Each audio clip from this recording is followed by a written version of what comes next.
In this video, I'm going to highlight the aspects of a tool called Kahoot. It's a website that I use for both pre and post assessments, as well as student and teacher reflection. It's a great tool for engaging students in learning, formative assessments, reviews, and the kids absolutely love it. So Kahoot's a website that works on PCs, devices, laptops, even phones, and it has several options. There are two different websites. There's one for the creator. It's called create.kahoot.it, which I'm showing you right now. And then one for the user that you can use on a mobile device, and it's just kahoot.it. And I'll show you how that works on this laptop as well as an iPad.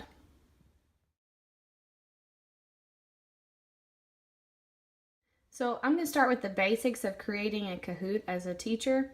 You go to create.kahoot.it, which you can see up here.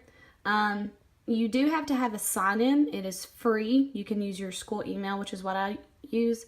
The good part is your kids don't have to have a sign-in. There's no password that they need to remember.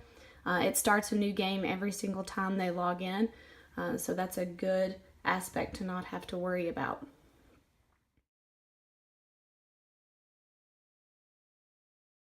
So it's really easy to create your own Kahoot game. There's several different options. Down here is the survey, discussion. I haven't used those yet. Those are fairly new. You can click on making your own quiz or your jumble. If you go to support up here, it will show you different ways to do that. I've already created a Kahoot that I want to show you. So you just click on my Kahoots, my poetry review. It's 15 different questions. And then it has my questions down here. For example, the following is an example of which type of figurative language, quote unquote, I feel like $1,000,000.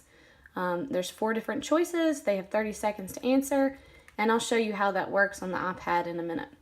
If I want all my kids to play, all I have to do is click play,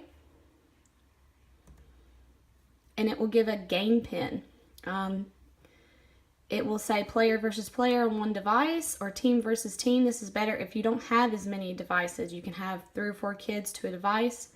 So if I want to play classic, each kid has a device. I click on this. It says get your phone, tablet, or a laptop. And then it gives a game pin, and I'm going to show you how that works on the iPad. Okay, so now I have the iPad. And I have put in the game pin, the individual game pin. All I have to do is click enter, and this is if I were a student to play. It asks for a nickname next. Now, to me, this goes under ethical, appropriate use of devices. Kids know that it has to be appropriate. I personally ask that they go by something that I can identify them as later, because I do use this as a formative pre and post assessment. So maybe initials or Instagram handles. Some of the kids use those, again, as long as they're appropriate. So I'm just going to put in Jen, because that's me if I were a kid. It says see your nickname on screen, you're in. So this would be projected, this would be projected on the screen as a teacher, and you can see that the player is right there. Once you have all your players in as the teacher, all I have to do is click start. So here's how the game would be played. It gives the question, a blank is like a paragraph in poetry. It has a countdown on seconds, and kids are given 4 different options to choose from. As you can see, as a player, and I'm sorry, I'm trying to show both at once. This type of poetry has no real rhyme or pattern. I will choose free verse. Correct, yes.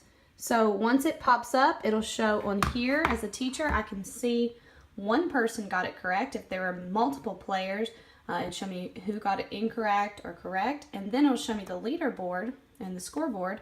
It gives me points not only for correct answers, but for how quickly I get that answer as well. So here we have the end of the game. We have the score. If you have multiple kids, you would have multiple scores.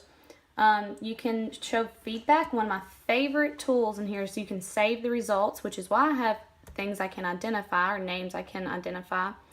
You can save it to your drive or download the results that kids get. And also, one of my other favorite parts of Kahoot is playing in ghost mode. So ghost mode means you tell the kids, we're going to play again. And then you select play again. You see this little ghost icon right here. And what it does is it plays the same game. It gives the same pin. But when I sign in as a kid, it will have my name twice. The username will duplicate. And then after the second game, the first score will appear as a student's username with a ghost icon beside it next to their second score. This way, I and students are able to reflect on scores. I can use it as a pre and post assessment, and kids knock themselves out to do better the second time.